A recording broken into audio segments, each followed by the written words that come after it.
मैं हूं ओमकार। नेशनलिस्टिक वे में स्वागत है। क्या आपको पता है कि 2014 के पहले कांग्रेस की यूपीए सरकार गिरने का एक बड़ा रीज़न क्या था? उस वक्त भी पेट्रोल के दाम ऊपर नीचे हो रहे थे, महंगाई बढ़ी हुई थी और हम आप जैसे सामान्य लोग अच्छे दिन चाहते थे। आज इन दिनों में भी पेट्रोल और डीजल के दाम बढ़ रहे हैं। कई जगह पर उसने सेंचुरी भी मारी है। आश्चर्य वाली ये बात है कि आज इन बढ़ते दामों को देखने पर भी ऐसा लगता है कि लोगों को इसकी ज़्यादा चिंता नहीं है। इस वीडियो में हम जानेंगे पेट्रोल की स्थिति, पेट्रोल क्यों महंगा है, पेट्रोल यूरोप में कैसा है, सरकार क्या चाहती है और आम आदमी क्या चाहता है। अभी पेट्रोल का भारत में एवरेज दाम निकाले तो 95 रुपीज़ पर लीटर है और डीजल है 85 रुपीज़ पर लीटर पर। क्या आपको ये पता है कि पेट्रोल और डीजल के दाम इतने कैसे बढ़े हैं? पेट्रोल का बेस प्राइस यानी कि भारत में इंपोर्ट करते वक्त की प्राइस सिर्फ 32 रुपये है, तो हमें इतना महंगा क्यों मिलता है?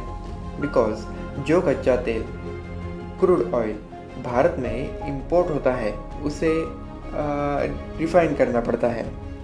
उसी के बाद पेट्रोल हमें मिलेगा।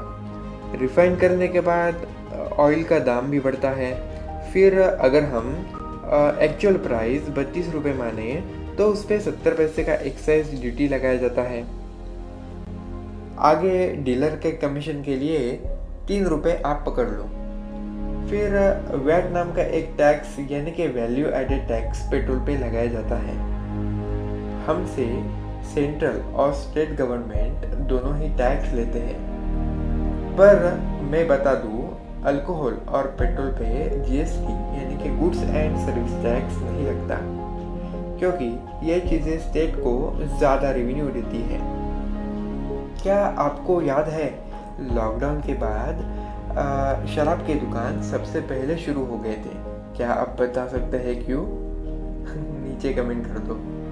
कुछ और बातें आपको बताना चाहता हूँ। अगर आप विश्व स्तर पर देखें तो ये बड़े देशों ने अपने यहाँ पर पेट्रोल पे टैक्स कम किए हैं, पर इससे उल्टा भारत में ये बढ़ाए गए हैं। इसका मतलब ये नहीं कि पेट्रोल के दाम भारत में ही सबसे ज़्यादा है।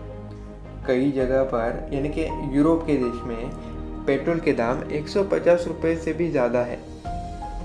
पर हम ये भूल नहीं सकते कि यूरोप में इनकम पर कैपिटा लगभग 1 लाख रुपए है।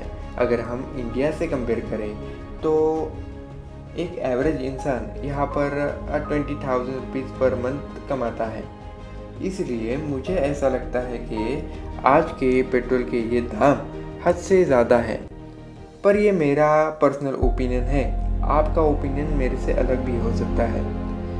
ऐसा सुनाई पड़ता है कि आजकल बिहार के सीमावर्ती लोग नेपाल में जाकर पेट्रोल भरते हैं, क्योंकि वहाँ पर दाम 62 रुपीज़ से 65 रुपीज़ पर लीटर मिलते हैं। वैसे भी हमारे न्यूज़ मीडिया को इससे ज़्यादा कुछ फ़र्क नहीं पड़ता, क्योंकि शायद वो करीना कपूर खान के घर पे व्यस्त होंगे। यूनियन गवर्नमेंट के पॉइंट ऑफ व्यू से अगर हम देखें तो ये दाम सही भी लगने लगते हैं, क्योंकि पिछले साल कोरोना पैंडेमिक की वजह से सेंट्रल गवर्नमेंट का वित्तीय घाटा यानी कि फिजिकल डेफिसिट बढ़ा है। उनको भी कहीं से ज़्यादा रेवेन्यू चाहिए, क्योंकि सरकार को साल भर सब्सिडीज़ और अदर योजनाएं भी चलाने पड़ते हैं।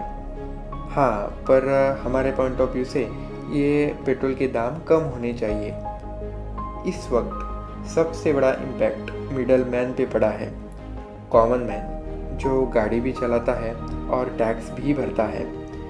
ये देखकर ऐसा लगता है कि आगे आने वाले दिनों में अगर पेट्रोल के दाम और बढ़े तो गाड़ी की टांकी फुल करने वाले के पीछे इनकम टैक्स वाले लग सकते हैं। ये सिर्फ एक जोक था, इसे जोक ही ले, सीरियसली ना ले। खत्म, bye bye, tata, good bye. Government of India की 2030 तक ज़्यादा से ज़्यादा इलेक्ट्रिक गाड़ियाँ भारत में लाने की पॉलिसी है। अभी इलोन मस्क भी टेस्ला के साथ भारत में आया है। हाँ, इलेक्ट्रिक गाड़ियाँ बाजार में आने के लिए थोड़ी देर तो लगेगी, पर तब तक गवर्नमेंट ऑफ इंडिया को इस पेट्रोल वाले इशू को सॉल्व करना होगा। अगर आम आदमी सड़क पर पैदल चलता दिखेगा तो इतिहास गवाह है, आम आदमी सरकार बना भी सकता है और सरकार बिगाड़ भी सकता है। मीडिया को भी ये पेट्रोल का इशू उठाना ज़रूरी है, क्योंकि ये राष्ट्र का मुद्दा है।